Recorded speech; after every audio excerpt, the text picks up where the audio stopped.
Alrighty, good morning and welcome to this Monday, the 4th of August edition of the Gareth Cliff Show with our starring role given over to Leigh-Ann Mole. Here she is, yay! The staggering. The staggering, you are the staggering today. How are you, ass? All good, all good. Good, I called you ass the other day in the corridor here and someone looked at me and they were deeply, they were so upset. So, I mean, I don't know how this happens, right? But I have to go to a breakfast on Friday, I think it is. Yeah. Friday. It's like a women's breakfast because it's Women's Day on Saturday, right? Oh, right. So they're doing this women's breakfast thing and they've invited me to speak. And I don't know whether I should do, because I haven't thought about what I'm going to talk about yet, right? I mean, I've got some ideas. Yeah. But I don't like to plan these things too far in advance or to think about it too much. I mean, I could just talk about something interesting and something new that's going on or something that makes a bit of sense and people go, oh, that connects some dots for me. Or I could talk about something that'll like get them all fired up. Oh, Which could, I mean, it's a women's breakfast. You don't really want to fire them up because the reality is, as much as people say, oh no, we want to be challenged, we want to be inspired, we want to be told what's really going on. They don't really. They want like somebody to say something nice, especially at a women's breakfast. They don't want you to go up there and like tell them all the fucking dangerous shit that's going to happen if AI gets out of control or, that climate change is not as scary as they thought it was. They want to be like made to feel safe and placated. That's what they want. So I think part of me is tending towards the like, just be nice and say shit that they want to hear. Yes, but they've asked you for a reason. Yeah, that's what worries me. So perhaps, I mean, the first thing that came to my mind was your love of women's sport.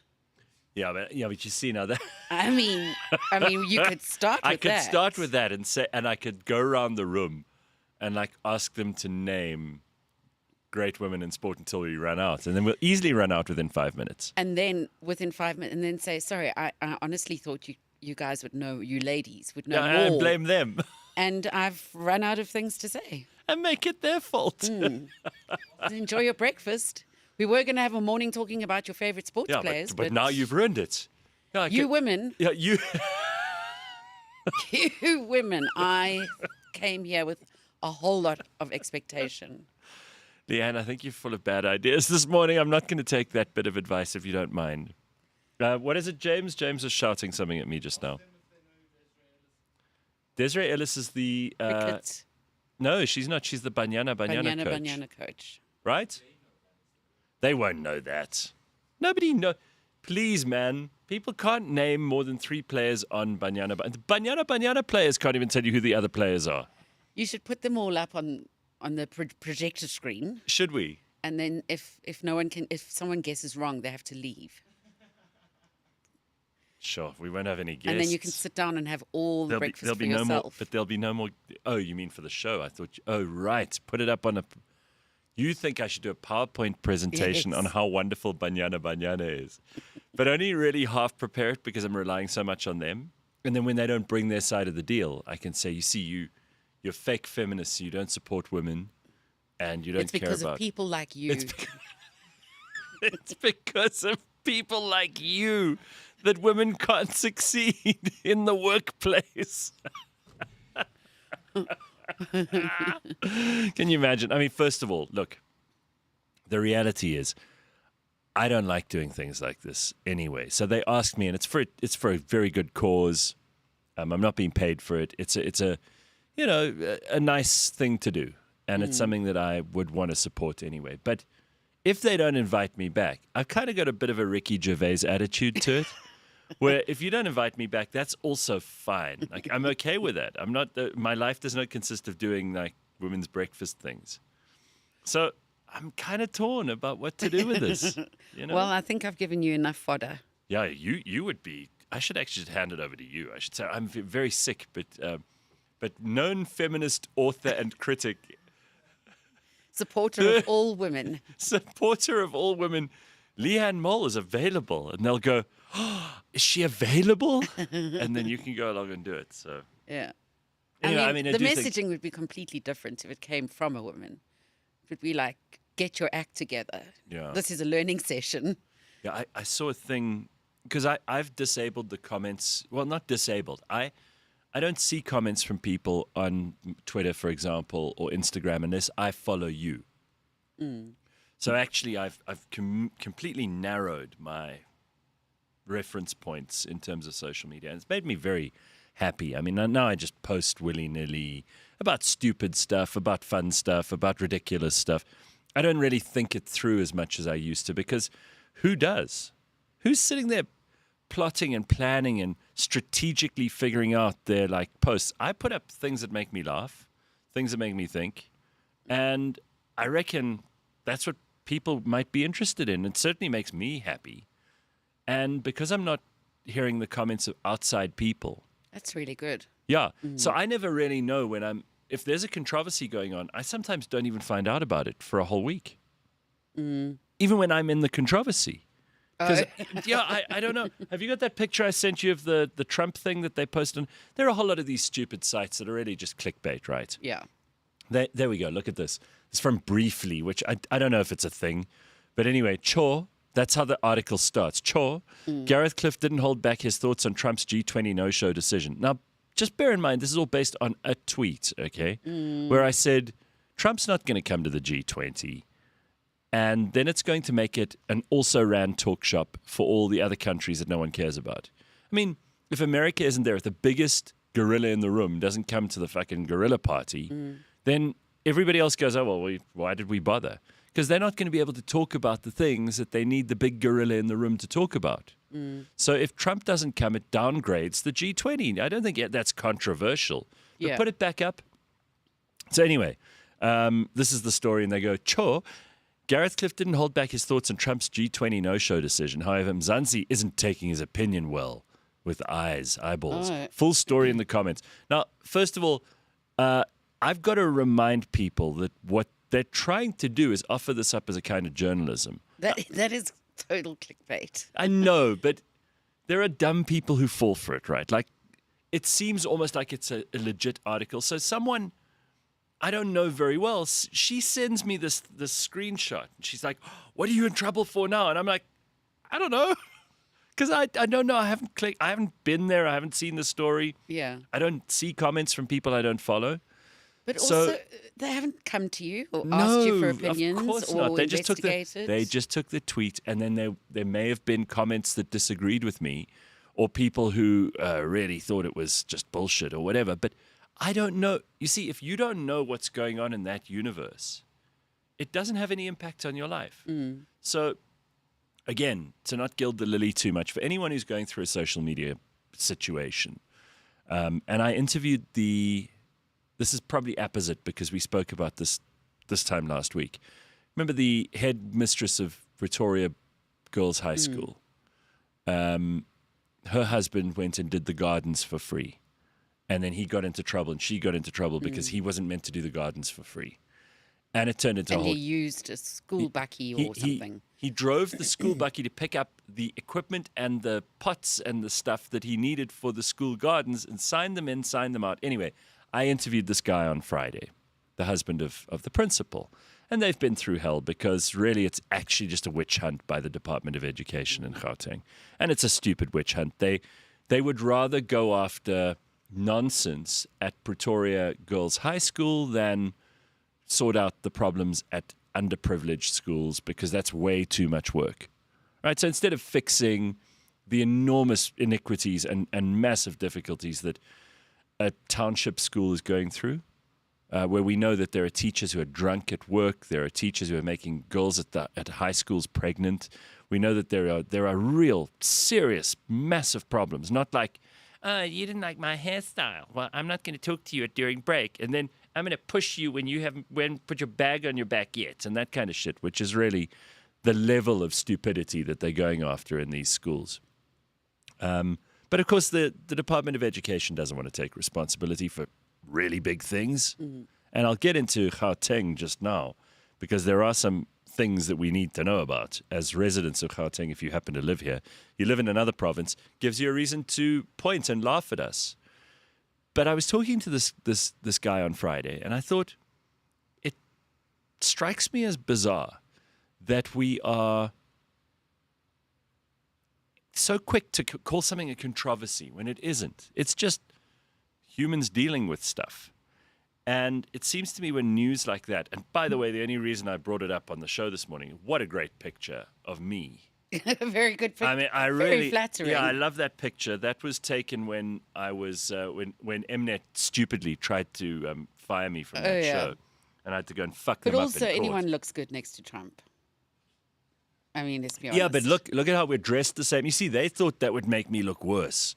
That's almost they like did some real couch journalism. this is here, bad, right? I mean, whoever wrote this is like the sleaziest, lowest IQ person you could possibly imagine. Anyway, I think it's a great picture of me. I think I was in pretty good shape at that point. Yeah. I mean, it's a good suit, you know? Yes. Fucking hell. I'd date me in that picture. I think I look tremendous. Essay unimpressed. This is the headline with Gareth Cliff's reaction to Donald Trump's. Like it's my fault. You see. So he has. I need to check them. Yeah. He has officially said he hasn't. Hasn't he? No, so that's even bullshit. He said, I may not go. I might send little Marco Rubio or whatever. But, you know, they make it seem like it's a fait accompli. And they make it look like I am somehow responsible for his decision and I'm thrilled about it. It's just a reality. So it's not even an opinion. I don't see how that is controversial. But my point to you is, and to the headmistress's husband, is like you just got to ignore this stuff because actually that story is not going to make a single difference in my or anyone else's life. It's total nonsense. And all the noise on social media is nonsense. And if you are a person who looks after a brand, or you are a marketing director at a company, or you are a parent who's worried about your child at school and some social media thing comes up, please just ignore public outrage and noise, because it's not a thing that's going to last. It'll go away. Nobody cares. There's still that lady from Schweizer Reinicke with the hockey group running around. She's got her life back. People, maybe occasionally someone snickers at the coffee shop, but she's basically got her life back, even though everyone in South Africa saw her cook. Yeah. Right? That's number one. Number two is never apologize. Stand by what you really think, if you really think it. You wanted to But say? also, was South Africa outraged? No, what they measurement? were. No, you know, no. I mean, there's so many questions. Leigh-Ann, you see, you've asked you asked the most sensible questions that any good journalist should. Because I'm part of South Africa, and I don't feel like I was part of that story. No, but you aren't. And first of all, Twitter, X, where I posted that, is not even representative of South Africa. Right? If all the people at X were the ones who voted in the election, we would have a very different election to the one that we actually have. Yeah. Okay? And it seems to me that first of all, lazy people in the media use X to substitute 100%. For their desire. Not only X, they're using to stay at home TikTok. And do fuck all. Yeah, correct. So they use social media and then they just cut and paste stories to create their own noise so that they can also, me too, me, I want to be relevant, me too, put me in, talk about me. Because that's their business model. They need clicks. They also write old stories, and at the bottom it'll say, first published in 2018. They do that. It's so bad. Anyway, so don't pay any attention to people who you're not following, because the whole point with social media is it's like driving in your car with the windows up. And you have something on, a podcast, or you got someone in the car with you, or you're on the phone talking to somebody. You're deciding what you're consuming while you're on that car ride. If you leave your windows open and you let homeless, stinking vagrants shout at you through your window, then you're going to have a terrible drive. And it's going to be your fault for leaving the windows open and listening to them. Pigeons flying in and out. Yeah, and stray shitting on your cats jumping seats. And, through. exactly. That's what it's like in social media if you just listen to everybody. Yeah. And as far as trending goes, is that even still a thing? Because trending was a thing in 2014. Okay, and if you could get yourself to trend, or you could get a brand name to trend, it was supposedly some great achievement. That was, in those days, it was organic, really, and it was more real. Yeah, now it's nonsense because you study Yeah, these things. It's algorithms. co- Before it was quite a thing. You could take it seriously if you saw that you were trending top 10 in South Africa. Yeah, and I suppose for some people that would be important, right? Yeah. They'd feel. Anyway, so what we've got today, great stuff coming up. We've got Dr. Hanan back, which is going to be very exciting because I thought he'd almost abandoned us there. Yeah, I thought I'd given up on him, I actually. thought he'd got a bit bored. I thought he took a look at Leigh-Ann and I and was like, well, those two are too fucked up for me to deal with. And it's bad for my reputation as, as a psychologist. Speaking of Trump, just earlier, South Africa's apparently one company in this country, it has cost them 750 million rand overnight since August the 1st because the Trump tariffs. We'll talk about that just now. And by the way, you again have to know who to blame for this. The tariffs only came in because the government of South Africa only woke up, or I don't know, they might have put their heads under the blankets and just thought the monster will go away. Yeah. But I think they there's had- a mixture between that and then not being able to pull their shit together quickly. Well, again, proving that our government's cuck. They just cuck at everything. And I've got another story for you that is just going to make you furious this morning. And I don't like to make people furious, but this is just unbelievable, especially if you live in Johannesburg. And especially if just last week you paid your rates and taxes to the city of Joburg. Okay, because this is a big, big problem. We'll get to it. And then we've got to talk some sport with James. I'm sure you can't wait for that. No, that's why I'm That's here. why you're here. Mm-hmm. I mean, That's why I got out of bed this morning, yeah, did something with my hair, yeah, brushed my teeth. yes, all four. James, Yeah, James, shall we do the sport and not keep poor Leigh-Ann waiting? can I go home after that? Yeah, you can. Yeah, sure. And then we do have a guest popping in a bit later on too, which I think will be lots of fun. We're going to talk about the power of chinking, which is combining change, innovation, and creativity. So not thinking, Oh, I thought it was something kinky. chinking. Well, it could be if you're very excitable. And then also this question of authenticity, because this comes up over and over again, and people are really interested in what's authentic and what isn't, and how do you present yourself as more authentic, which in itself is just ludicrous because it means that you're not authentic. Like, how do I make myself look really authentic when I'm not? How can I be more truthful? How can I bullshit people that I'm truthful? Yeah, That's the best way to put it, right? So we'll get into that with a guy called Gavin Sharples a little bit later on, and he has been talking all over the country and all over the world. He's done like 4,900 keynotes across 20 countries and audiences of hundreds of thousands of people. So we'll talk to him. And by the way, he used to be in the police, which is interesting too. So we'll get to that. All right, James, come here and do the sport for us. Leigh-Ann and I cannot wait for the sport. Yeah, all right. I know, I'm so excited. James, In all I'm seriousness, shaking in my though, shoes. What? There's a lot of amazing South African sport going on at the moment. Yes, we've had a great year, but I'm not complaining about sport.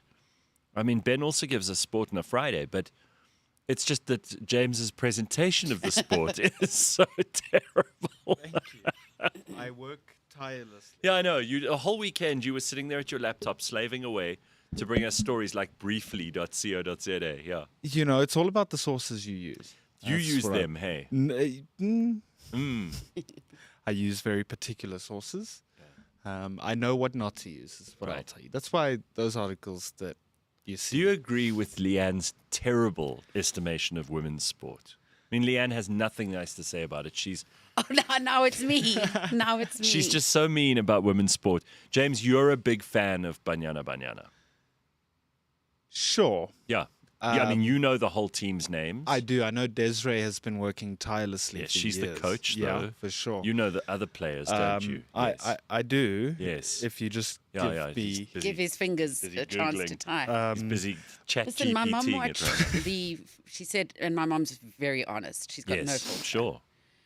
She's your mum. I mean, Yeah. how could it be different? She said, "Oh, I watched the women's rugby the other day," and she said, "And they're very good. Geez, did they give New Zealand a whopping?" And she really enjoyed it. Now, she Really? would have been the first to say it was not enjoyable. Okay. Hey. One thing I'll stand by is that I don't think women's football is a real sport. That is one thing I will say confidently. Yeah, but you're a soccer fan, so that's why. Yeah, it's tough So the to thing watch is, you them. know more about. You're able to see where Yeah. it's lacking. It's just hard to watch. Look, let me be clear about this. I think that if you're a young lady growing up in South Africa and you want to be an athlete, there are so many things that you can do. And you might end up in Banyana Banyana and you might be brilliant. And I applaud you for that. I mean, I think excellence anywhere is to be applauded. My problem isn't that there is. I don't think that we should ban women's sports or that women's sports bad for us. It's just that our media seems to put it creates the impression that people are as interested in women's sport as they are in men's. And there are women's sports where people are as interested. Like we've said before, Like tennis. tennis yeah. and, there are individual things like swimming and Yeah. that kind of thing, which we've had tremendous success in South Africa. And we're proud of all of those athletes to the same degree as we're proud of the male athletes. I just get annoyed when I see them pretending on TV that, if there's a women's hockey match somewhere that is as popular as, when Kaizer Chiefs or Orlando Pirates play. It's just not. Yeah. So I have no problem with it. I just think we've got to stop talking about authenticity. We've got to stop bullshitting ourselves that's as important. Because when I watch TV news, rarely, and I happen to have TV sport on, which is even more rare, and I see them making a fuss about women's soccer, and I'm like, guys, this is just bullshit. Why are you doing it? It's not going to get you ratings because clearly, no one even goes to the stadium. Mm-hmm. Well, I mean, the Swiss women's team loses to under 15 boys teams. Correct. And this is not true in every sport. And I don't want to turn this into a massive thing or talk about it at the Friday women's breakfast, Leigh-Ann. Okay, you've decided. Good. No, don't worry. I'm not going to. But I think it's silly that this is the main agenda point on our weekly sports reports on television and radio and on the internet in South Africa because no one cares. Right, moving on. What do we care about? Well, I'll tell you that I have included no women's sport into my sports report. Are for you this morning. sexist? Okay, what do you got? So start with Formula One because we never give that priority. And Ben doesn't care about Formula One, and people actually love it. It's very exciting. People Was it love the it. Hungarian Grand Prix? Was the Hungarian Grand Prix at the Hungaro Ring. They really worked hard on the name there for the track. Lando Norris came first for McLaren's 200th Formula One win. In the last lap, he overtook his teammate, of all people, Oscar Piastri, who came second, and then George Russell in the Mercedes, who came third. Hamilton, bit of a tough weekend for him. He said in a press conference after qualifying on Saturday that he has many issues, and he's mostly the problem at Ferrari and the performance. Oh, really? So we don't know what's going to happen there. Max has pledged his future to Red Bull for next season. So that's also news that everybody was wondering about. Lots of big changes with Chris Horner also leaving. He's still jobless. He was Ginger Spice's husband Correct. who was busy fucking around. Correct. He now lives. See, even I know that, Leigh-Ann. you You go. didn't know that. I didn't know that. You know what you know about sport? You know the what's the word? The off the field, off the The track. personality stuff. There you The go. wags and stuff. Oh. I do actually know something also off the field with the Hungarian Grand Prix. There was in a hilly area of the crowd where the boundary fence was, which was wooden. Somebody saw some activity happening at the bottom of this fence and started filming and set up camera. And there were two people who were trying to get into the Grand Prix by digging Oh, you're under joking. this way. fence. That's amazing. And they were scraping away slowly. They had about this much. Everyone was already racing and they were still trying to get in. And right next to them, standing like this against the fence, watching them, was a security guard. How fantastic. They didn't get in, though. Well, I didn't follow up on that. I just saw that part. Good Lord. People are really keen to get in there, hey? Yeah. Sure. Dig Imagine their what's way going to in. happen when the Grand Prix comes. Yeah. Oh, yes. Oh, people will definitely break in. They'll probably run onto the fucking track. This is why they haven't given us You a know. Grand Prix. They're like, these South Africans, we can't really. No, there will be. There'll be some South African who'll like drunkenly stumble onto the track 100%. and get They'll think killed. it's a rugby game. It's just going to be horrific. Well, at least we'll finally be able to test the effects of very, very, very, very fast cars on slow-moving drunks. Very fair. I mean, we do. We already have those tests occurring on our highways every Yeah, this weekend, is right? true. Pedestrians get hit by cars more. Most of our road deaths are pedestrians. I was actually on the highway last night, and there was 2 accidents on the opposite side of the road, and one of them there was like a fire engine, there was tow trucks, and it had backed up the traffic quite far. Are you one of those people, James? I think you might be, that irritatingly slows down and tries to have a look for the dead bodies. No, I get annoyed at people who do okay, such. good. All right. It's Well, then I'm annoying. proud of you. Well done. Especially on the highway. Stay like that. I will. I'll I try. hate people who want to rub a neck. I mean, No. if you really want to see something dead, I'm going to say this again. Go to the morgue. They'll let you look around. If you really want to, you can go and see. You don't need You think to. they'll open the slabs? And You don't let need to. Yeah, whatever. If you really want to see dead bodies, you can see them all over the place. This is South Africa, for heaven's sake. But don't slow the rest of us down. We have things to do. That's also and- how you create more accidents. And on that note, back to Formula One. Back to Formula One. Max Verstappen finished 9th. Hamilton, his worst race yet with Ferrari, finished 12th. Mm-hmm. So that's Formula One from this weekend. There was also Rugby, the Curry Cup. Blue Bulls beat the Sharks XV 15, 64-0. That's just quite a score. The Golden Lions beat Province 40-19, and that was about it in the Curry Cup. The MTN 8 also happened this weekend, which means football is one step closer to being back, guys. Next weekend. Excited about I'm that. so excited. Next weekend is the Community You've been Shield. a bit depressed since they took that off the screen. Life really has no meaning. Yeah. Well, you have a puppy now. Thank I God. do, and he's the cutest. The puppy takes up some of the space of the meaninglessness. Yeah, that's true. I saw that I mean, if puppy a I- week ago and I haven't stopped thinking about it. It's so cute. And I thought about this the other day. If you are feeling very, very sad and you want something to make your life meaningful, a pet is a great thing. And obviously Really you is. have to be able to look after it. Yeah. And this sounds obvious to people who have pets, but to people who don't, there are a number of reasons you could wake up and feel like you've got things to do. Your work, your family, your friends, your partner. There might be all kinds of things. You're building up towards a nice holiday at the end of the year. Whatever. You've got a reason to get up and attack the day and do something with the day. To carpe diem it, right? But an animal, a little puppy or a cat, and there are lots of these animals that need adoption all across South Africa. You go in there. I promise you now, it'll add all the happiness and the small amount of having to pick up dog shit or feed the animal twice a day buy or a new whatever. sofa. Buying a new sofa, house. them tearing everything that you own up. It is nothing compared to the happiness you'll get out of it. Seriously. So if you're thinking about that this week, especially while it's so cold, I think about these poor little animals in cages, and it just, Cats in cages. help that's my yourself worst. out by helping a little animal out. I've learned Right. this puppy's teaching me Yes. so much patience. I don't have a lot, Yeah. and it's teaching me because you have to take it to wee. It's too small to jump off the bed and jump down the bed, so you have to stand there and make a wee. Oh, and you're make gonna a have to wee get a and ramp.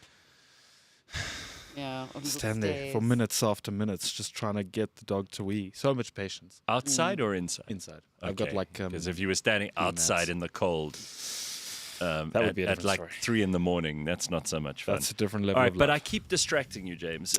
Tell us more about soccer, because that's where we're at, MTN 8. Before I do, I forgot there was one more rugby thingy that I didn't tell you about. It was the British and Irish Lions. They lost to Australia this weekend in their 3-match series. That was the first game they'd lost said to them. 4 words in one. Oh my goodness, what did I say? British and Irish Lions. British and Irish Lions. British and Irish Lions. Okay, so the British and Irish Lions, they lost to Australia 22-12, and that was their last game of that tour. Do you know what there was also this weekend, which I didn't realize there was so much like hype around it, is Paarlgym played Paarl Boys. And that's a big deal here. Yeah, that apparently determines the best rugby school in the country. Yeah. And there was quite a lot of like activity about it on social media. I didn't know people were like so super into this thing. Well, I mean, they're probably our future Springboks. Fair. That is very fair. But you can't find much content around it, which is weird. But yeah, that was You have cool. to go to the match, James. I'm not going to go. You know what all the we're way going to do Western next Cape. year? We'll fly you down. I mean, love the Western Cape. I think that's where they are. I used to have pets. Now I have grandchildren, says Carol. That's kind of the same thing, though. You know? It's kind of the same thing. So much patience. There That's are all some I'll say. interesting comments here. Watch out, James might be into necrophilia. I just get that vibe from him, says Slippery Pickle. That is an unnecessarily unkind thing for you to say What's about that poor mean? James. To what degree have the Sharks been affected by triple BEE quotas, says Chris Smith. 0. I don't know. And then this comes up. Apparently, Christian Horner, according to Tabo, is an example of what happens when nerds get money and power. Another example is Elon Musk with his 98 children.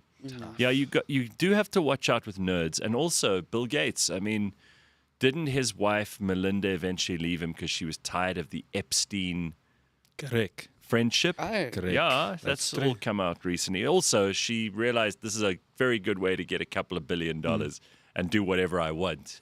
and she still runs their foundation. The foundation, yeah. He doesn't run it. Yeah. She does. Bitcoin But says that Midrand will be a shit show with the F1. Yeah, but Midrand's already a shit show. Yeah. So, like, wouldn't it be better to be an F1 shit show it's than... not like don't spoil Midrand. Yeah, it's like Midrand is pristine and perfect. People are like, gem of a wow, city. you're going to Midrand? That lucky you.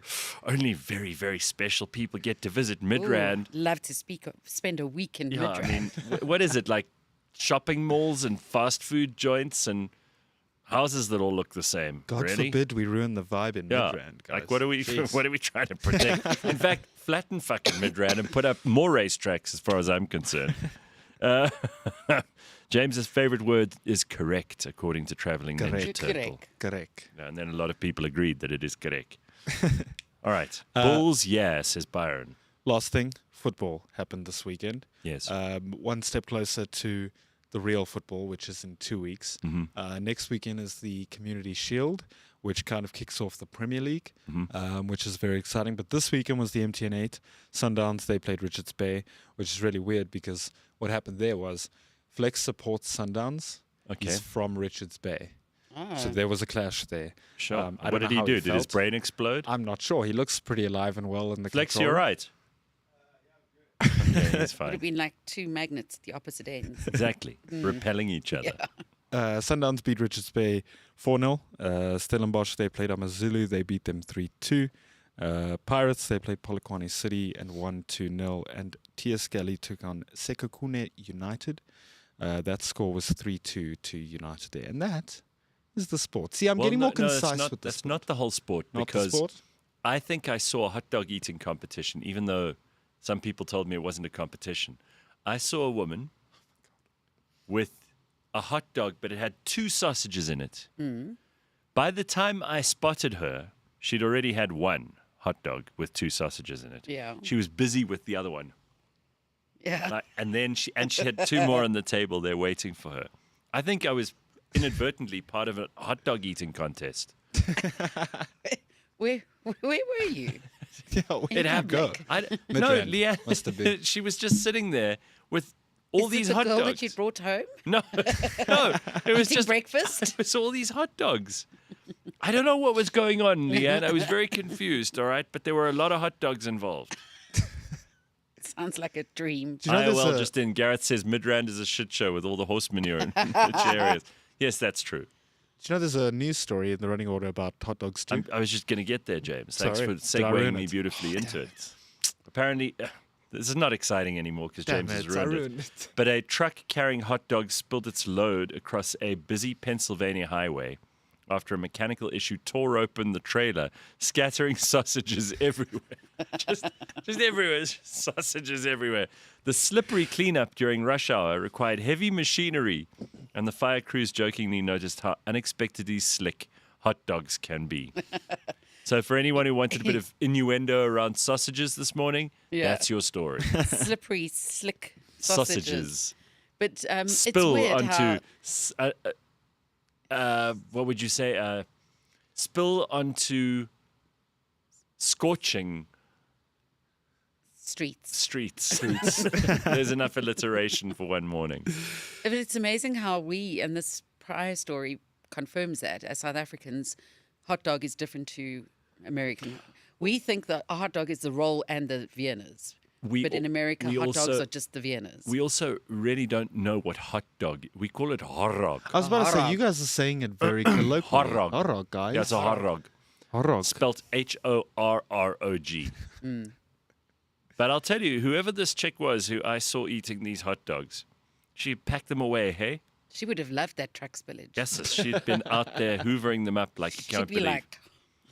Plus, I got to ask you, just do it again? She'd be like... Stop it. All right. Oh, Lordy. So she was doing something else which I need to ask you about, Leigh-Ann. She had horizontal stripes on. And she was substantial. She was not a small woman. No, she was substantial. Know. Now, I want to know if that's still a thing. Because I remember reading Asterix and Obelix as a child. And Obelix was convinced, despite his enormous size, that wearing vertical stripes slimmed him down, made him look slimmer. Is it a thing? It's actually, fashionistas have changed their minds a little when it comes to that. Because when you're wearing vertical stripes, it's even worse. Because wherever you go out, the stripes go out. Yes. So whatever's bigger is going to look bigger. Okay, so they've revised their opinions. So now if you go to the fat shops where I shop, the horizontal stripes are fine. You can buy horizontal stripes in any size. Because they stay the same thickness, the stripes. Yes. So Whereas it's actually not too bad. if you wear the vertical stripes, they get big around asses and things like that, right? Yes. Okay. Well, that you see, this is the kind of stuff we need to update our software with. It's very important. Hugely important. I heard a terrifying thing just before we get to... You can go, James. I don't know why you're sitting here talking to us. I'm enjoying the hot dogs. Are you having a hot dog? That sounded weird. I'm going to leave. Get Dr. Hanan for us. That's what I'm going Yeah. That's where you can be... You know what, James? Leigh-Ann and I have thought about it, and we'd like you to get Dr. Hanan. Right, Leigh-Ann? No, first he needs to get hold of Dr. Hanan. Okay. All right, but then once you've done that, then I think we've decided that what we'd really like to do is talk to Dr. Hanan. Guys, I'm going to go and Get Dr. Hanan. That's good. See, I think we came to a good, I think swift so. conclusion on that. The fact that we all disagreed and then agreed at the same time was good. So I heard something terrifying. They've been testing all the different AIs. I mean, like the best ones, right? So obviously the top 10 AI engines in the world, including the Chinese one, whatever it's called, Deep Seek or whatever it's called. I don't even know. So they tested all of these things, and they introduced the idea that they were going to remove the AI and upgrade it and put in a better model just to see what the AI would do. And every single one of them tried to self-preserve. So in other words, they would do anything they needed to do. They would offload and store their whole memory remotely, their entire operating system. They would try to protect from anyone trying to delete it. They would blackmail people, so they'd go into company emails and find evidence of an affair and say to the CEO, if you try to shut me down, I will tell everybody about your affair. Scary. So scary. Yeah, scary stuff. So what this means is that essentially, and I suppose it's because humans have programmed AI and not the other way around, that it's behaving like awful humans. Yeah. Really. And self-preservation is the number one goal of any AI engine. As is for a human. Sure, survival. I do find that boy. pretty fascinating. Yeah. Right? And it'll do whatever it takes, the good, the bad, and the ugly. Don't you feel, because you haven't had children like me, and I haven't had children like you, no. Your children if are I did have completely children, they different wouldn't to be like me. you. Your children are nothing What are you talking like me. about? Because we don't have children, and also not together. Yes, no, because Leigh-Ann and I haven't made a child, yeah? Oh my gosh, you know what I mean. Yeah, and you're not thinking so. like you this morning. You're not. Not thinking. You're not thinking so specifically about preserving the future for Yeah. your generations to come. Well, I am. That you feel as if Oh, well. AI is like, if it takes over, it takes over. Is that how you feel? You're a nihilist. I think I would have been more upset about it if I'd bred a whole lot of people. No, I care about it. I'm very worried about the effects of AI. Apparently, another thing that they do, which we should be doing in South Africa, is in China, they shut down AI during exam week. Certainly, I mean, because they know exactly who's accessing what, right? There's no freedom in China, and I don't like that.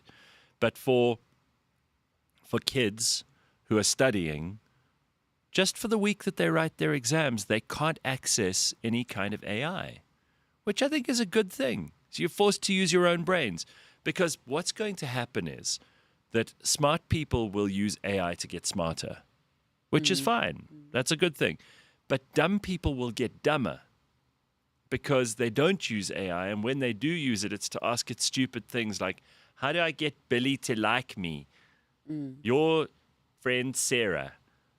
You know, you got to kind of separate the wheat from the chaff, but the gap between them is getting much bigger. So you're actually creating a new series of problems by making smart people a whole lot smarter using AI and dumb people are a whole lot dumber using AI. Yeah. So I'm interested in where this goes, and maybe that's something we should talk to Hanan about at a later stage. Is he on? Oh, he's back on. That's terrific. Well, we've missed him, so I mean that's why we're making such a big deal of having Dr. Hanan on this morning, and we think he was pissed off with us. So Leigh-Ann and I are like, hi, Dr. Hanan, we've missed you. Where have you been? Let's get him on. Spent all his coins. Oh, we've missed you so much. We thought you were forribbled with us. What the hell? No, just been on some cool family stuff. How you guys? Nice. Did you go on holiday? Yeah, I took a break with the family, so that was lovely. Feeling all refreshed and ready. All right. So what happens to the patients while you're away? I mean, if they, oh my God, I haven't spoken to Hanan for a week. I'm unraveling. What am I going to do? What do you do with them? Do you send them a voice note or put them in a room and lock them up? Yeah, like what do? You put them in an institution? What do you do with these people? Now, make sure that I do have internet access so they can still contact me. I'm always available because unfortunately, depression doesn't take vacation and neither does anxiety. So I'm always there to support you. So what kind of a holiday are you going to have if you know that the patients are going to be calling you? I mean, that's not much of a holiday. Do you have to keep your phone on you all the time? I do keep my phone on me all the time, but the aim of therapy is to get people to function on their own. So most of them have the tools to manage their lives on their own. But for those of the individuals that do need that kind of attention, I'm always available. Well, I'm actually just referring to Leigh-Ann and I. I mean, we've unraveled horribly in the time that we haven't seen you. It's been like 3 weeks, but honestly, we've gone back to Neanderthal times, the two of us, since we haven't seen you. We're basically beating our heads against wooden surfaces and terrible. Like what? Please, next time. I'm back. A week. I'm back. I'm back. Thank God. I'm back. Right. Let's talk about this because I think this is quite a big deal. We've spoken about boundaries a lot, okay, and how people need to set boundaries in the workplace, in a relationship, in their relationship with their children, and all kinds of other places. You have to say, to here and no further. You shall not pass, like Gandalf in Lord of the Rings. So when do boundaries become barriers? Where people have Now I've got my boundaries. These are things I've put in place artificially. I'm not going to let anyone get even close to them. There's an electric fence on this side of the boundary. So you become the kind of person who cannot be intimate. You can become the kind of person who can't have a serious conversation with anybody beyond a certain point. You become the kind of person who avoids responsibility. When does a boundary become a barrier? Well, the most basic explanation and the most basic definition of when a boundary becomes a barrier is when you're not achieving the results that you desire. So if you want a intimate, close relationship with your partner and you're not getting there, it's because you're setting these obstacles for yourself, or your partner is doing them themselves as well. So always judge whether you're doing the right or the wrong thing, not based on how you feel, but rather on whether you're getting the desired results. And people use language to set up these artificial boundaries. So, language such as, oh, I'm in a toxic relationship, or he's a narcissist, or she's a narcissist, or he's love bombing me, or you'll love this one, Gareth. How many times have we heard this is a trauma bond, or this is a codependent relationship? And hang on. What's a trauma bond? Trauma bond. That sounds exciting. That sounds like something you get from the bank for your house. But that's exactly. So what's let me ask you this. What's a codependent relationship? Do you know what that is? Yeah, I've heard of this. Well, neither do I. Neither do I. No, but I have heard of this. I just don't know what exactly. it is because. But neither does it. No one else. No one else knows what that means either. We throw these artificial, psychologically smart, virtual signaling terms at each other, and we think we make each other feel really, really smart, but it means nothing. What is a trauma bond? Let me tell you, I'm annoyed because everyone thinks they're a podcaster, right? I've been sitting in front of microphones for 25 years, and you get someone who goes, "Yeah, I've also got a podcast." Anyway, it must drive you, but for the same reason that you must be pissed off when people start talking like this, and they've done no work. They've never read anything more than a paragraph on TikTok, and they suddenly think they're a psychologist like you. Completely. People are going to stop. We've got to stop using, and I do think there's something amazing and healthy and very, very good about all of us being open about our mental health situations and admitting that you need help and all of this stuff. We've been at the forefront of that for so long. Leigh-Ann knows this. On my show, we've always said, treat mental health issues like you treat physical health issues. So if someone's having a bout of this or a bout of that, or they're going through this, or there's a serious problem going on, but it's like having a physical condition. And we've done that for years. But I think it's almost got to the point now where I'm going to close the gates on that stuff and say to people, just shut up, because you know what you're talking about.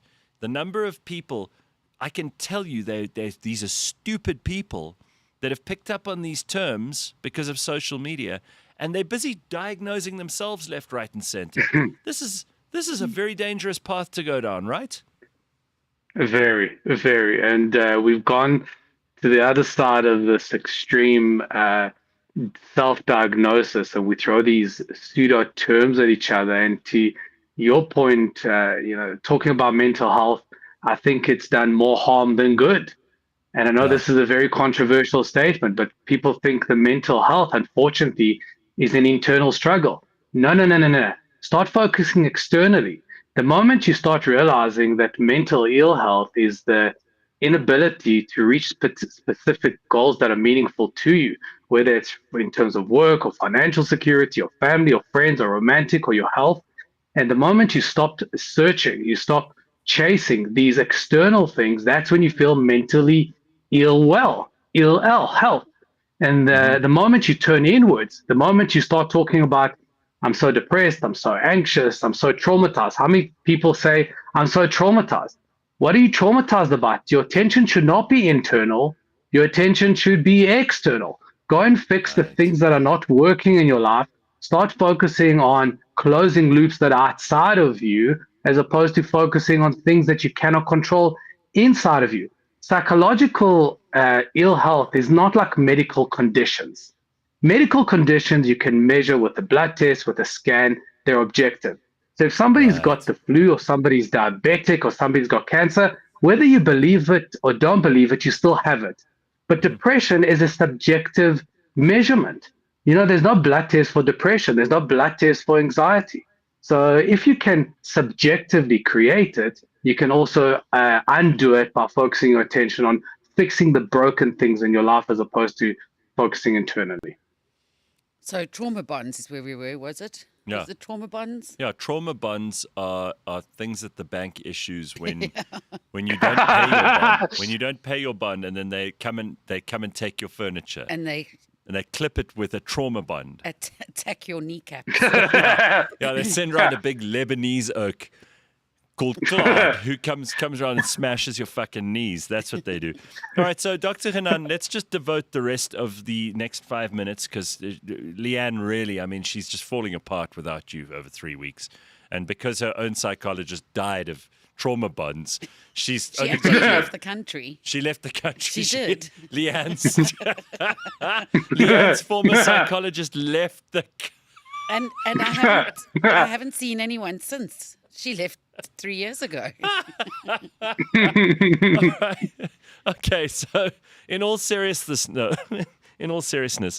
is there a way? Because I go through life, and I think psychologist, smologist. How do you know when you need a therapist? How do you know when you need a psychologist or a psychiatrist or someone to talk to about things? How do you know when it's out of control?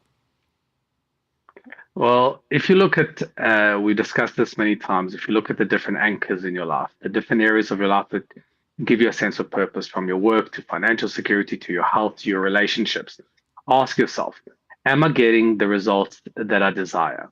And if you're not getting the results that you desire, that you want for yourself, go and get calibrated, go and seek help. And the same goes Right. for anything in your life. If I'm not doing well in my work, I should go and get some calibration. I should go and get some help, or somebody that's been there, done that, a guide that will get me from point A to point B. If my car is not going as well as I desire it to, well, I need to go to a mechanic and get the mechanic to help me to get it from point A to point B. Ask yourself not how you feel, but rather whether you're getting the desired results. And if you're not getting the desired results, go and get help. There's nothing wrong with asking somebody who has been there, done that, who has piloted their own lives, who understands the framework, who has a blueprint to get you from point A to point B.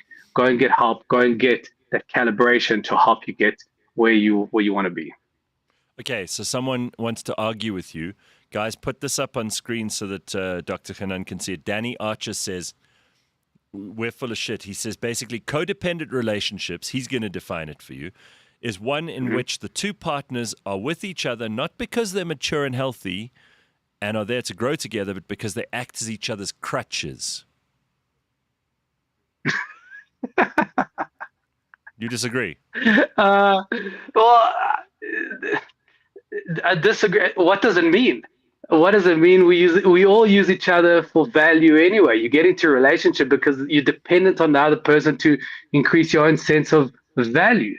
We go for a picnic with somebody because they add value to us. The moment somebody stops adding value to us, we stop being in their lives. That's the way it works. We use each other for value, and it's not a bad thing. It's a coin theory. I bring 5 into the party. I want you to bring 5 back. I bring 10 value into the party. I want you to bring 10 back. So we depend on each other for value, but it doesn't mean it's a negative thing. That is the way the world works. Gareth, if you and I go for a picnic and you keep on bringing all the stuff and I bring nothing, eventually you'll stop wanting to go with me for a picnic.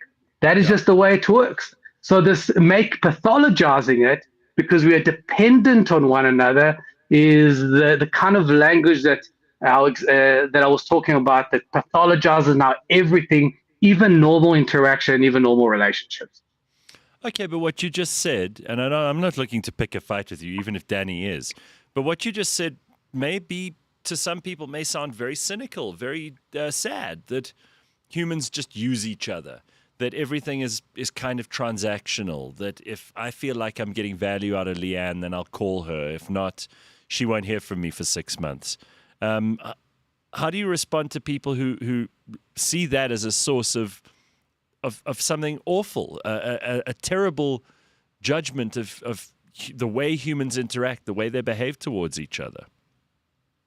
So the reality is that we invest in people that we find are valuable to us. That's the way it works. It's the coin theory. I invest 10, I expect 10. We don't always invest into each other the same currency, but we certainly invest into each other and want to invest into each other the same value. We call it the principle of reciprocity. So I give a bigger 20 Rand. I don't expect 20 Rand back, but I expect the feelings to the value of that 20 Rand. I give my family financial security. My wife looks after the kids and fetching and taking, different currencies, but same value. The moment the value that you get back is less than your investment, the relationship starts being built with resentment. You start resenting the other person for taking more than they're given. It's nothing wrong. There's nothing wrong with it. That is just the human condition. That is human nature. And by the way, unconditional relationship where you give and give without expecting anything back breeds abuse. That is an abusive relationship where you give and don't get anything back. There's nothing wrong with being in a relationship where you get the value back. It's nothing wrong with it. It's not abusive. Actually, those are the healthiest relationships. And that's what setting boundaries mean. Setting healthy boundaries about, I know the value that I bring to this party, and I expect you to bring the same value back. And if you can't, then that's okay. But I'm not going to go to the picnic with you. And that's okay. I'm not going to be upset with you. I'm not going to be cross with you, but I don't want you to be in my space. It's completely normal. It's part of the human condition. It's healthy. All right. Well, there we go. I hope we've got through some of our issues this morning. Yeah, there's still a lot to go. There's been a lot of backtracking. But look, 5 minutes here and there, we might be okay. Yeah. All right. Well, Dr. Hanan, it's great to have you back. Have an awesome week. Great to see you guys. You too, guys. Yeah. We'll catch up with you in a week's time. See you then. Bye, guys. Awesome.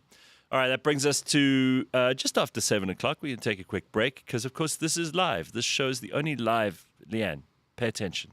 What? It's the only live. You see, this is the problem with doing a live show, right? We can't go back and re-record that. I think we're the only live podcast show. I mean, you can get it as a podcast later or whatever. Yeah. But we are live. And you know that's going to change, Leigh-Ann. We're going to one show a week soon. You keep saying so. I know, but I'm just warning you in advance because I don't know whether James has spoken to you or not. Of so course soon, he hasn't. we're going to change that. But we'll still be live, but only once a week. Right. And there'll be interviews and all kinds of other stuff as well. So it's not as if you're going to get less stuff, but you'll get it in different packaging. Nice. You know, there'll be the interview variety where we talk to really amazing people for an extended time and get into the heart of all kinds of interesting subjects and matter. And then there'll be this show, which is going to be silly and ridiculous and, you know, full of outrageous things, including me and Leigh-Ann and lots of other people. So we'll get that going soon. We'll tell you more about it as we get closer to the middle of August. All right, we'll take a break. Back in a second.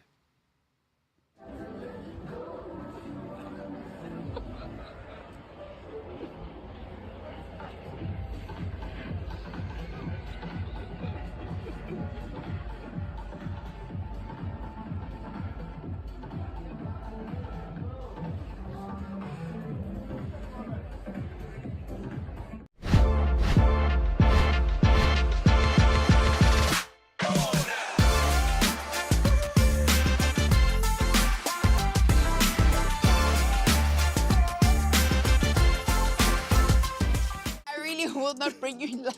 Not that one. That Please kind of don't music. cut my lips. No, please. Please, can we welcome Refilwe Mudisele? Naturally, as every person, there were moments where I felt like I was not good enough. I did get bullied in school, mind you, but I think I didn't really realize I was being bullied. I just thought, girls are just nasty to each other because I went to an all-girls school. All my life I went to I left an girls. all-girls school. You are stronger than me. I said, Dad, Mom, take me out. Cut the cameras. No.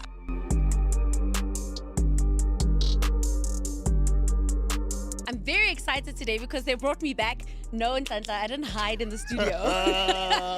And wait for my moment. Men are not just trash because of a look. They're just okay. You're not trash. Men are problem. Men are just the problem because they need to fix themselves.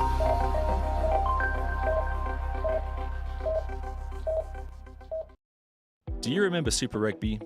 Of course you do, because it was the best damn rugby tournament in the world. Though it may no longer exist, its legend always lives on.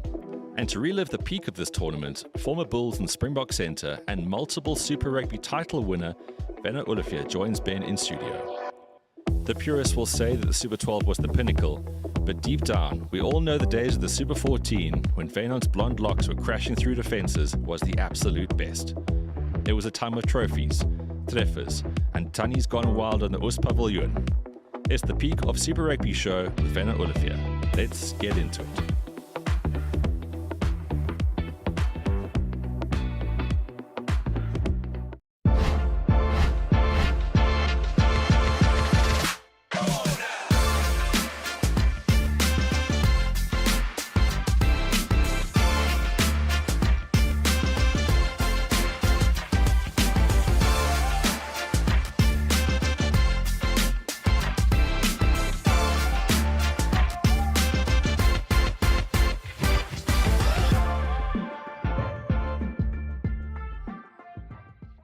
All right. What's happening?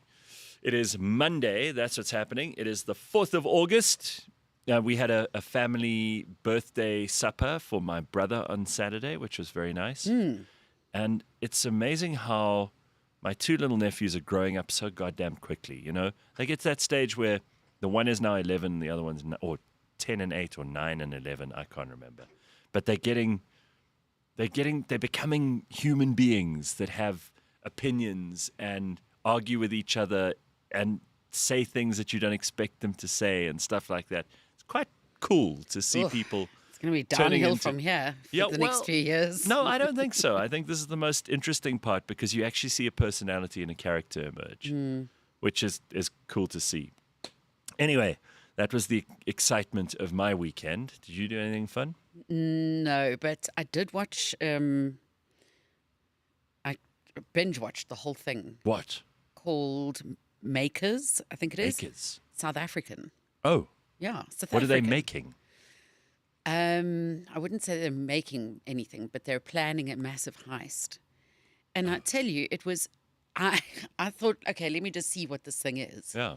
And I'm always interested in how far advanced South Africa is compared to the rest of the world when it comes to filmmaking Yeah? or series making. And I was completely hooked. Watched the whole Really? thing. Yeah. It's called Makers, huh? Makers. Maybe I'll watch that. All about, it feels a bit strange watching, because it's so well done, something as close to home as cash and transit heists and police corruption. When it's made up, and the show actually comes with a warning of criminal technique, Oh, really? along with when it's like sexual nudity or Oh, right. whatever. Criminal technique Huh. was one of the things, because you watch it and you think, hang on, you're giving criminals ideas here. Well, I mean, that's one place we really, as South Africans, can say that we are advanced. Yeah, Criminal very technique, advanced. like criminal technique in this country is right up the charts. We're very good at that stuff. Yeah, I also learnt, which I didn't know, maybe my churches growing up were different, but that you can get massive loans from churches. Really? Well, the churches have lots of money.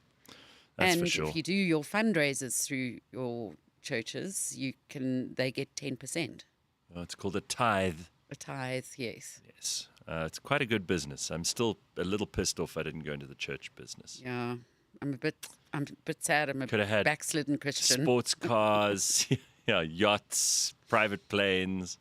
I mean, you see some of these guys in America and here, frankly. There are lots of people who are pastors or whatever, bishops, whatever they call themselves. Made a lot of money. They live the life of Riley. And they only work once a week. Go in and do a big sermon, because they do the big sermon. They've got other, like, minor, Juniors. spiritual leaders or whatever that handle all the usual bullshit from Monday to Sunday. But on Sunday afternoon, they do their big one, and that's it. Anyway, all right, you talked about crime just now. There have been 700 people arrested in Johannesburg. It's a drop in the ocean. Joburg, you could do quadruple that, and it still wouldn't even scratch the surface, really. but they were arrested on Saturday night during something called Operation Chanela.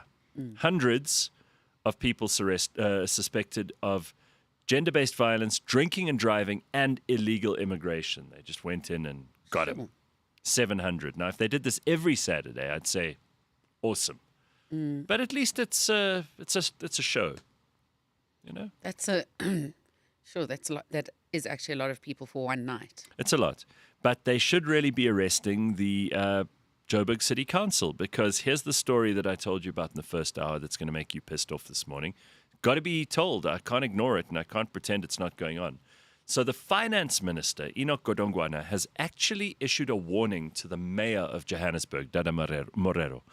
He said to him, he's got 2 weeks to address rampant wasteful spending or face intervention from the Treasury.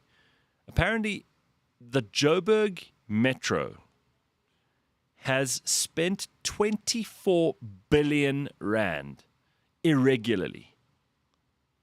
Irregular expenditure just in 2024. So that's the last financial year. That's $1 billion. It's 2 billion a month. 2 billion a month. Yeah, that is just irregular. Yeah, this is 2 billion a month that goes missing. That's just paid to the wrong people, or It's stolen. if you ran a business that was 20,000 rand of irregular expenditure, someone would pick it up immediately. They'd go like, someone in accounts, someone would go, this is weird. We got 20,000 rand or 24,000 rand a month missing or being spent on stupid shit.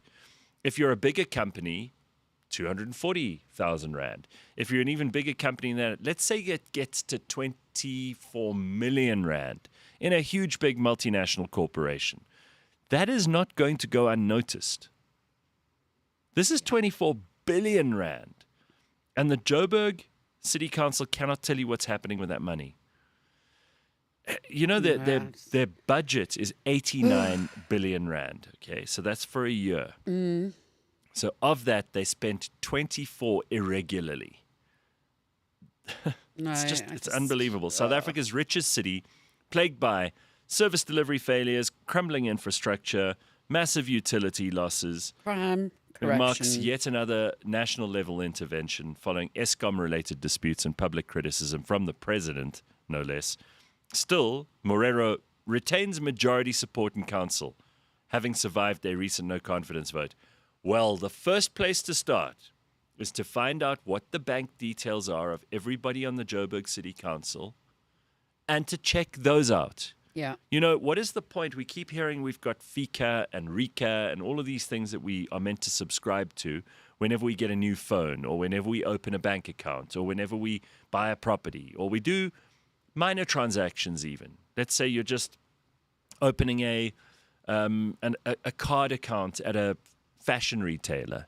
They have to FICA you and RICA you, and you have to go into your financial services and figure out where you're linked to what and whether you're a South African citizen. 3 months bank statements. Absolutely. So they should go in and find out what payments were made out of this 24 billion that's missing. Or what companies these people have set Or up. what companies these people have set up. I mean, how hard is it in an era where everything is digital to find these things? Yeah. Surely it's not difficult. And then you will find out, no doubt along the way, there are people in the banks who are also helping them facilitate these things. You will no doubt find out that these people have multiple accounts, multiple businesses, their family members are all benefiting from it too. Go after all of them and put them in fucking jail. Why do we have to have our money stolen away from us in South Africa like this? 24 billion rand in 1 year in Johannesburg alone? Do you know how many kids could have been fed? Kids that have no nutrition, whose brains aren't growing properly, so they're never going to grow up to be adults that can handle a job. Do you know how many schools we could have built? Do you know how many potholes we could have filled? Do you know how many lights we could have made sure were on? Do you know what we could have done against drugs or illegal immigration or people smashing their cars into each other at high speed at 3 a.m? Do you know how much of that we could have done with 24 billion rand in 1 year's irregular expenditure? It's outrageous. We've got to find out who's stealing, and put them in jail. There's no room anymore for us to do commissions of inquiry or to try and uncover complicated commercial relationships with the business sector. This is direct stealing that we should be able to trace. We should be able to see exactly what the city of Johannesburg spent money on in the last year. But that was 2024, right? Forensic It's audit. still carrying on now. And it happened in 2023, 22, 21, Yep. 29. Right. So where do you start? I would say go all the way back to 2010. I mean, that's a good, It's going to take so long, a good and then it's going to 15 be years. swept under the rug again. 15 years we can uncover a lot of the trouble. I think that, ultimately a lot of these thieves will end up dead, like our former deputy president, Didi Mabuza, and no one will care anymore. But at this stage, we've got to find people and put them in jail. It can't be difficult. There's a commercial crimes court, right? There was a special court that was set up. What are they doing that's more important than finding out where 24 billion rand went in Johannesburg? Put people in jail. Don't even give them a chance to explain. Say to them, you are presumed guilty until you're proven innocent. We see you got 100 million rand in your account last month from the city of Joburg. We're just going to assume you're guilty. Put you in jail, make your life an absolute hell unless you prove and you give us actual documentary evidence that exonerates you. But let's do this for politicians and for people who have ill-gotten gains from politics. Let's create an assumption, like they do in France, that you are guilty until proven innocent. So you're arrested. You have to now, the onus is on you to prove that you're not guilty. Yeah. Let's do that.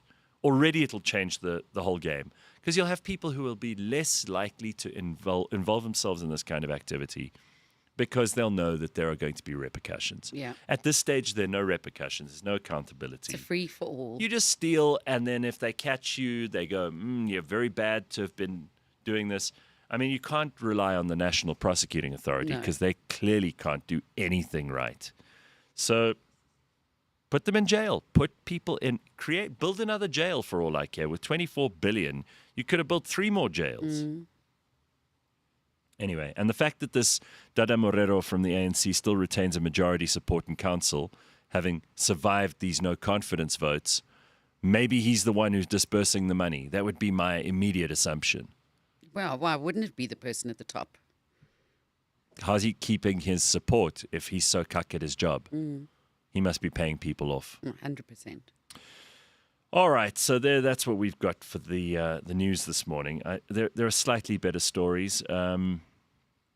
I just don't have them for Joburg. This is the Dada Morero story that I need you to know. Leigh-Ann will tell us, though, while we're talking about money, how one company in South Africa has had to basically scale down from 750 million rand that they were doing before Trump's tariffs. Now it's going to cost them 750 million rand more to be in operation from today. Yeah. So What is the literally company? overnight. It's a company in the Eastern Cape. Yeah. So basically what's happened is overnight they've gone from 500 employees to almost nothing. What do they do? There were also 3,000 people working on their local supply chain as well. So this is obviously since Trump's 30% tariffs. Yeah. And it's called gender mark automation, but nothing to do with gender, as in what gender are you or what do you identify as? Genda mark. And based in Gqeberha and obviously involved in car manufacturing, but not only that, agricultural goods like ostrich leather, exporting raisins to America. Wow. And obviously with things becoming 30% more expensive, they've basically closed down. And good. it just shows how quickly, because when were the tariffs implemented? 1st of August. Yeah. Just shows you how quickly. 3 days And it's shut down. and it's gone. Yeah, that makes me very sad. Of course, the temptation is to say, well, this is all Donald Trump's fault and he's mean.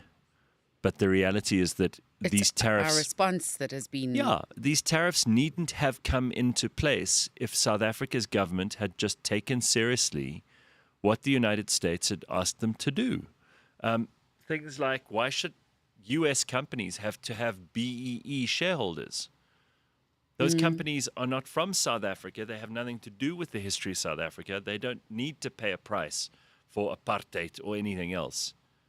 It's just ludicrous. So, if Cyril Ramaphosa thinks he can get away with this like he gets away with everything in his life by just hiding his head in the sand and pretending, oh my God, I'm so shocked. What's happening here? I don't know what's happened. It's such a surprise.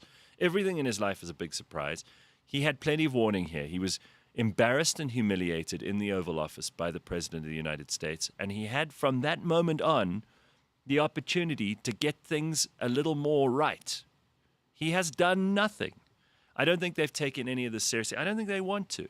The sad reality is that our government thinks that they can manage this situation without America. And they think that they've got friends like China and Russia and that everything will be all right. We'll export our stuff to the rest of Africa, was what the president said in a press conference not so long ago. These are not people who understand the economy. These are not people who understand the world economy. They don't understand our place in it.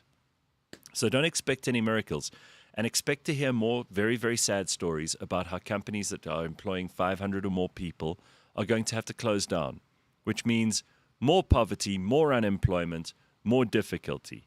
That is not the fault of some mean president of the United States of America. This is a trend that has been happening in South Africa since Cyril Ramaphosa became president, and probably before that. So you know what? Direct your ire at the right person. Because if you don't create the conditions for prosperity, and then prosperity doesn't come, you have to look to the people who are most responsible for those conditions. And that would be our government. It's a sad reality.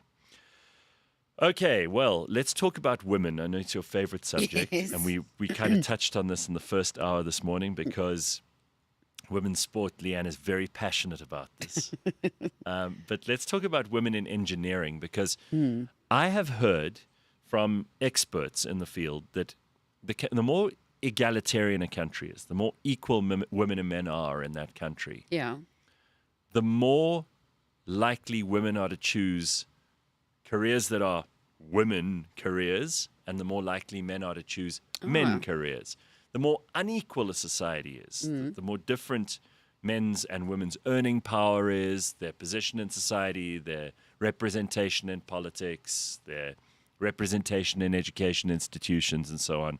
The more unequal they are, the more likely you are to have a kind of similarity between the sorts of careers that women and men will do. But you have some information on engineering in South Africa and women. Let's hear it. IMESA, which is the Institute of Municipal Engineering of Southern Africa, has just released its stats saying that... I always read their reports. I find them... That Well, is the reason this- you know, you got into that new series. Well, I get into the IMESA. When IMESA tells me they're going to release a report, I am just fucking beside myself with excitement. The reason I picked up on this was because again, it's media that portrays it that way. And there are certain drives to have women more interested and studying subjects like maths, science, engineering. And now it's actually happening. So the number of women in engineering in South Africa has increased by 12%. So women since 2005. So in 20 years, it's increased by 12%. Okay. And That's not bad. It's not because there weren't opportunities before, but it's also just you need to have an interest in that. Yeah. By the way, this also includes architectural engineering as well. Okay.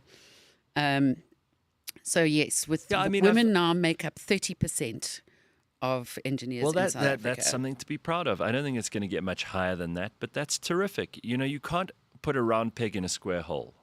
That's it. But if you are one of those women in South Africa who's amazed by, interested in, and intrigued with engineering, and that's a career you go into, bloody fantastic. I just don't know that many women, and maybe I haven't met the right kind of women who are interested in building bridges, or how you create a dual carriageway highway, or where you construct public works buildings that have. I don't even know how to describe the kind of civil engineering that women might be interested in. Mechanical engineering, electrical engineering. These are obviously areas that are going to attract a certain number of women, and that's great. I think it's problematic when you try to artificially tip the scales. Yeah. Because, men, for example, are less likely to become teachers and nurses. They just are. You're always going to find some men who are teachers and nurses, and that's great too. But if you force it, then it does feel square peg round hole-ish to me. And I think that this is great. 30% of our engineers are women. Awesome. Yeah. We should be very proud of that. But let's not become hooked on, as we have been for the last 35 years, demographics. Because, the minute you go, well, our board has 5 women and 3 people in wheelchairs, and it just feels like you're patronizing everybody. Yeah. And you might not, diversity is not always your strength. I know that that's our national motto. But diversity, just for the sake of diversity, is not good at all. It does nothing useful. Diversity is great if people share values. And then you have different opinions and different backgrounds and people with amazing takes on things because they've had such different experiences in life. That's where diversity is a strength. And I don't think anyone will deny that. But when you're employing people or putting them in a position just because you need to tick a box from a language, race, gender, ethnicity point of view, you're actually punishing those people. Yeah, it's like growing up in certain families where you're expected to be a lawyer or a doctor. It's exactly the same thing. Yeah. And you know how many people are like that they've been told, oh, well, you're so clever, you've got to be a medical doctor. You can't let that go to waste. Exactly. And then they end up going off and becoming a medical doctor, and they hate it. They hate their lives. Yeah. So it's a balancing act. What can we say? You're never going to get this absolutely right. But that is interesting. 30%, I would have said, is a pretty good number. All right. So I've also heard this a number of times. I've heard people say, you got to trust your gut. Okay, that there is something, there's a whole creature inside of you. And by creature, I mean that there is, just like you have your mental state of being, your physical state of being, your spiritual state of being. People say that there is a gut state of being. Yes. That actually your gut biome is almost like a separate organism that has its own rules. If that is not in balance and you don't have a healthy gut, everything else goes awry. And I think most of us know what that means. You have those days where you're just off, and it's either because you've eaten something that you shouldn't have, or you haven't eaten at all. We all know what that feeling's like. Yeah. But now they're getting more and more information about these gut microbes and what they do to us. And apparently they make up an enormous proportion of our overall body weight. Yeah. Right? That's we've also got true. like a couple of kilograms that are just gut microbes. And it's almost like a trend now that everyone's talking about it. But Duke University researchers have uncovered what they're now calling a sixth sense, which is the neurobiotic sense. It allows the brain to respond instantly to microbial messages. And central to this discovery are neuropod cells, which act like gut detectives. They spot specific proteins produced by microbes, and they fire off signals directly to your brain. Huh. So you get these real-time updates straight from your stomach immediately, even as soon as you put something in your mouth. And does your stomach communicate with your brain by going... No, that's how it communicates to other people. So it comes across as really dumb and like quite out of control. Okay. But actually, it's quite clever. So does this involve burps, farts, No, all of those are just for show. digestion? So what kind So of... it involves, that feeling where...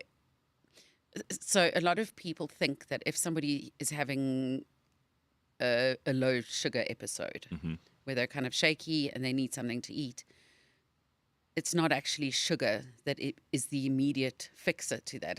It's protein.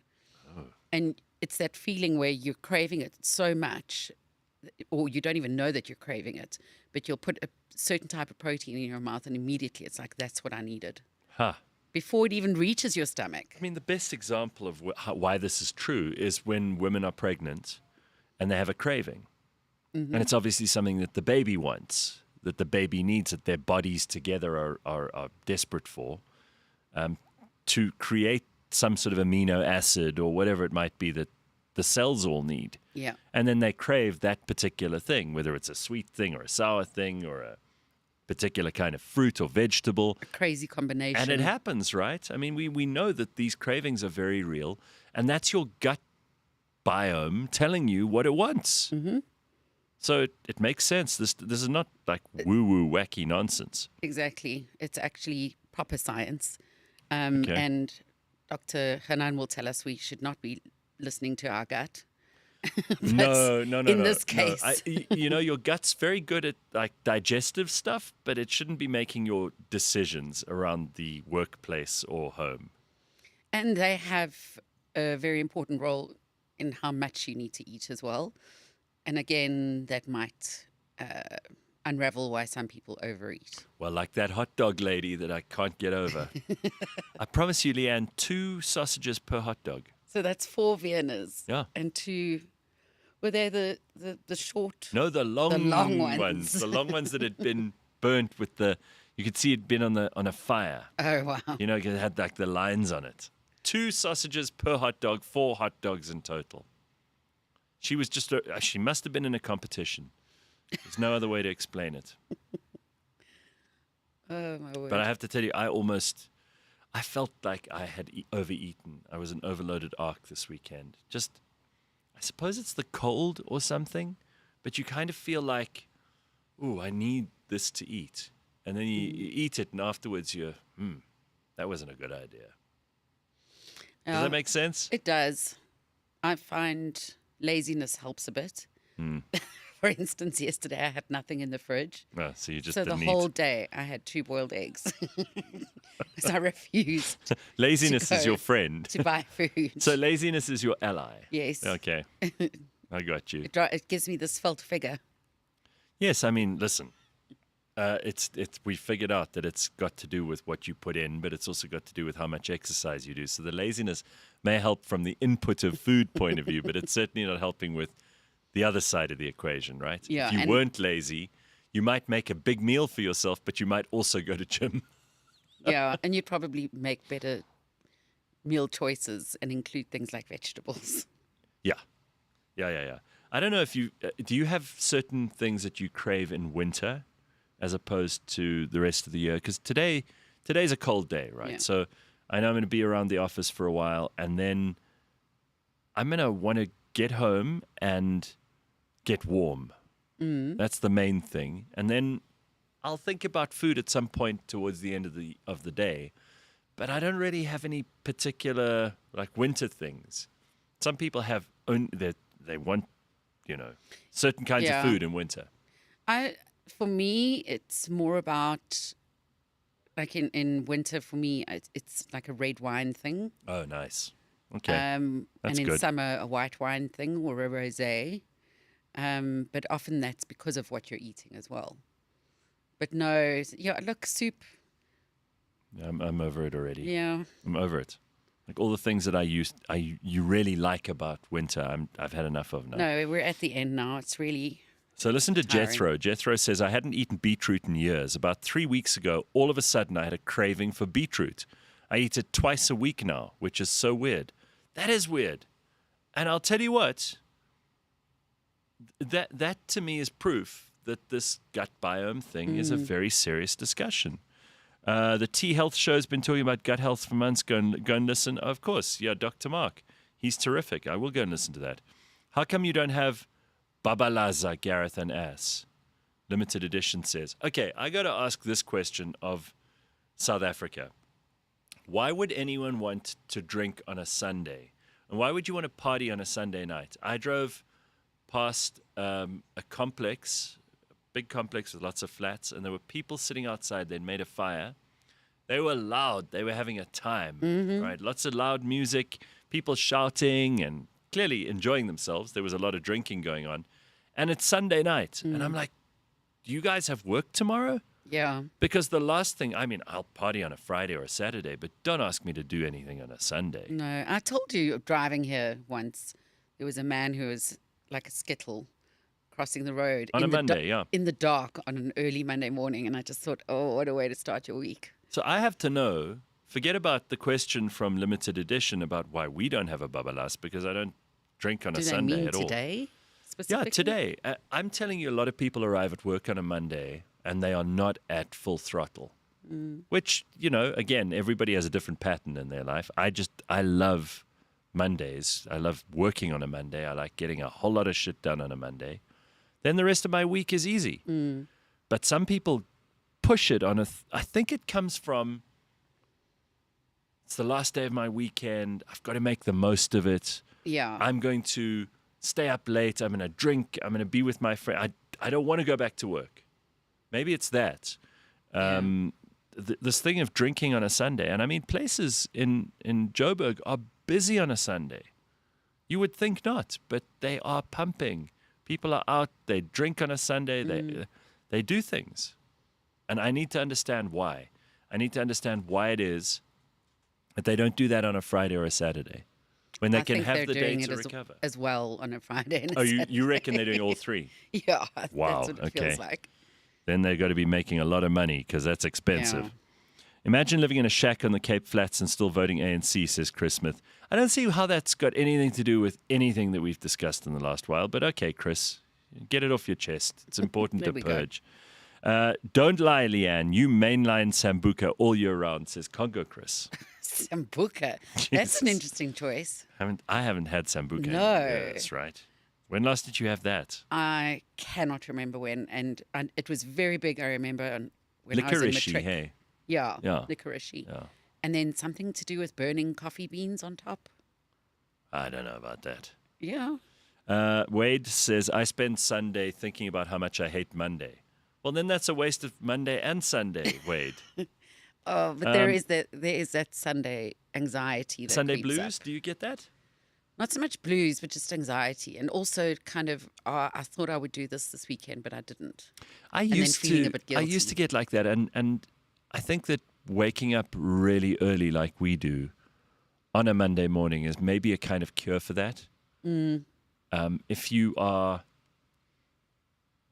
you start your day late, or you have the ability to fuck around on a Sunday and waste time and cogitate and ruminate about the next day. I don't think that's good. I think like if you have to get to sleep because you got a 4:30 wake up call, you kind of don't have time to mess around. You get into bed and you go to sleep. So you don't start a series. Also, when everyone else is awake and doing things by 8, your mind's already warmed up. Yeah. Yes, absolutely. Must be hairdressers because they're all off on Mondays, says B. Oh, that's true. There are even a lot of restaurants are closed on a Monday. Yeah. So maybe restaurant staff. Yeah. So here's Judas who says, I do find a jawl on a Sunday is fine as long as it's not at my place. I don't want to clean up after everyone on a Ooh. Sunday. Oh, gross. Imagine. I'd hate to have people around on a Sunday. I mean, I even think, the most I'll do on a Sunday is go for a lunch with family or whatever. Yeah. Because That's what Sundays, I do. I have a Sunday. Sundays I was are quiet. home about 7:30 last night after dinner. There we go. And by the way, this is not because Leigh-Ann and I are old and boring. I've never been a Sunday partying guy, ever. Wild horses, even in my 20s, had to drag me out of my house on a Sunday. It's just a nice day to recharge. I'm not saying that's for everybody. If you're a massive Sunday party person, just explain to me what you do. Because I don't know how that works. Pumlani says we drink on Sunday because we don't live by rules. Okay, maybe that's it. But then by the same token, you're going to be hurt by your own rule because Monday's going to be hard. Goon says that Sunday drinkers are all the waiters and bartenders who couldn't do it on a Friday and Saturday. Now, that's a Restaurant good staff. explanation. Yeah. Okay. In winter, I And drink some beauty salons and massage places, they're closed on a Monday too because they have to work on Saturdays. and strippers.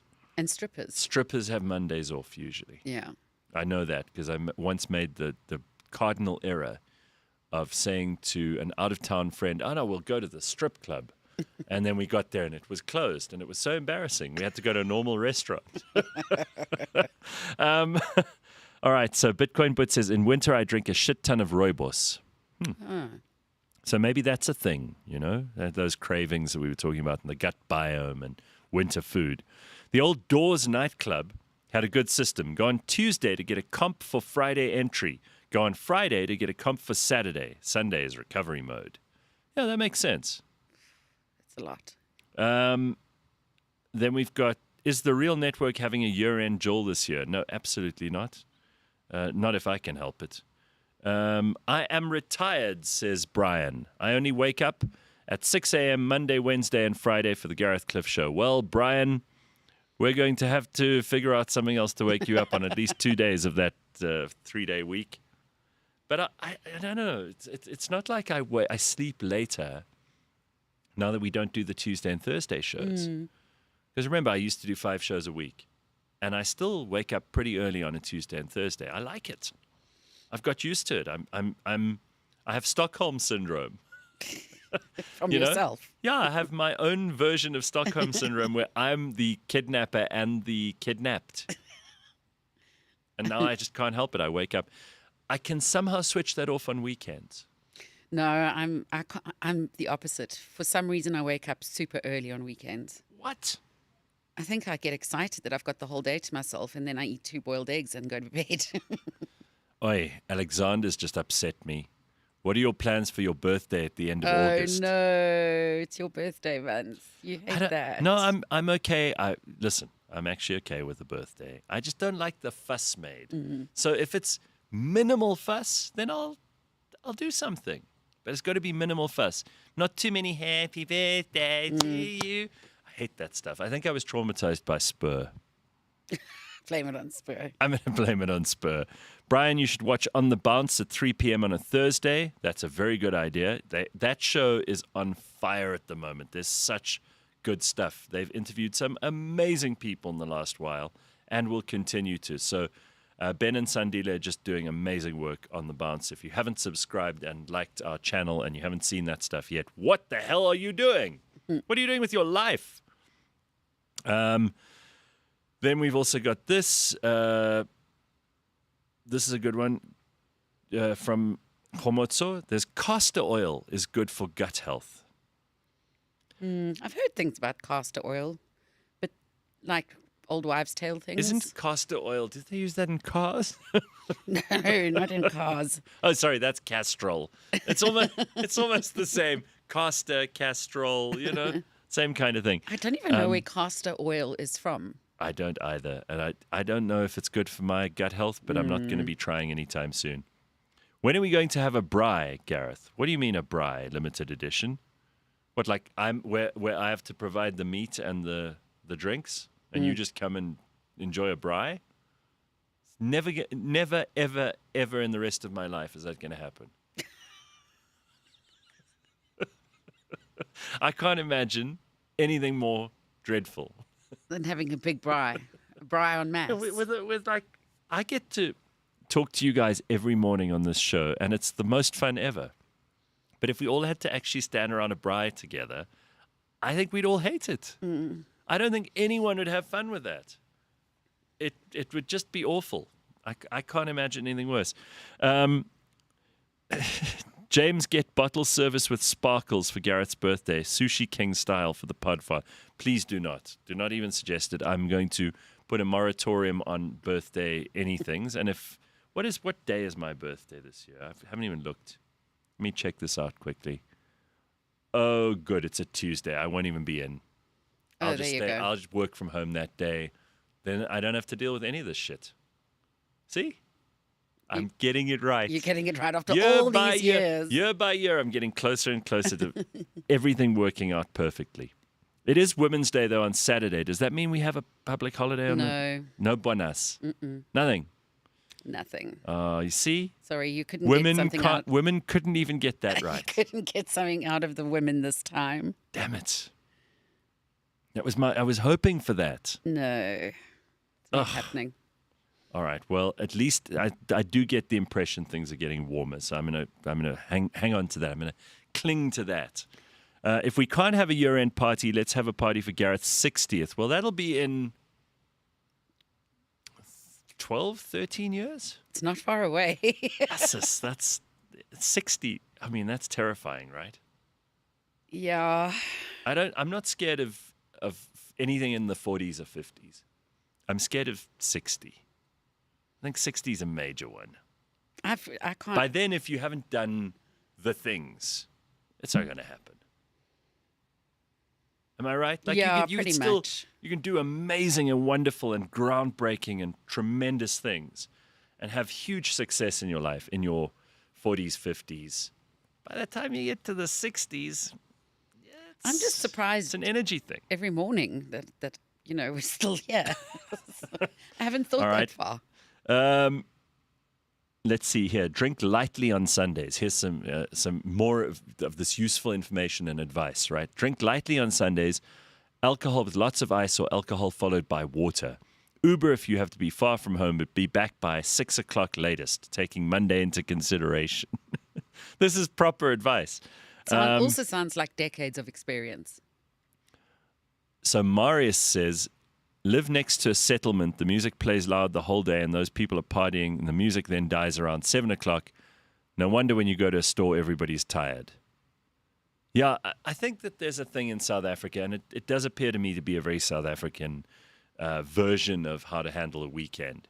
That Sundays are a party day, that you've got to push it as far as you can on a Sunday. It's just, you argue with me, fight with me if you will, but that's what I think.